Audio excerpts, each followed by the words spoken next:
আজকে আমরা জানব ময়মনসিংহ ইঞ্জিনিয়ারিং কলেজের mechatronics and embedded system lab সম্পর্কে। বাট ওয়েট, তার আগে চলুন আমরা কলেজটি সম্পর্কে একটু জেনে আসি। কলেজটি মূলত ময়মনসিংহের সদর উপজেলায় রহমতপুর এলাকায় অবস্থিত। এর খ্যাতি রয়েছে পুরো বাংলাদেশ জুড়ে। 2007 সালে এর ভিত্তিপ্রস্তর স্থাপিত হয়। এরপর 2009 সাল থেকেই মূলত এর প্রাতিষ্ঠানিক যাত্রার শুরু। প্রথমে শুধুমাত্র ইলেকট্রিক্যাল অ্যান্ড ইলেকট্রনিক ইঞ্জিনিয়ারিং বিভাগ নিয়ে শুরু করলেও পর্যায়ক্রমে এখানে যুক্ত হয় সিভিল ইঞ্জিনিয়ারিং এবং কম্পিউটার সায়েন্স অ্যান্ড ইঞ্জিনিয়ারিং বিভাগসমূহ। 7 একরের ক্যাম্পাসটিতে রয়েছে 3টি বিভাগীয় ভবন, 3টি আবাসিক হল, একটি লাইব্রেরি ও একটি প্রশাসনিক ভবন। ফিরে যাওয়া যাক মেকাট্রনিক্স ল্যাবের আলোচনায়।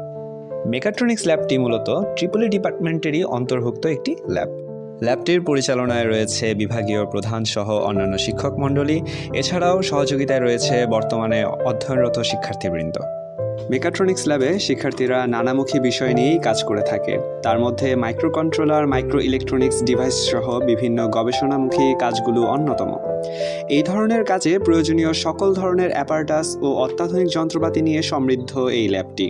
মেকাট্রনিক্স ল্যাব থেকে প্রতি বছরই বিভিন্ন প্রতিযোগিতামূলক ইভেন্টের আয়োজন করা হয়, যেখানে শিক্ষার্থীরা ল্যাবে তৈরিকৃত নিজেদের মাইক্রো কন্ট্রোলিং ডিভাইসসমূহ নিয়ে প্রতিযোগিতায় অংশগ্রহণ করে থাকে।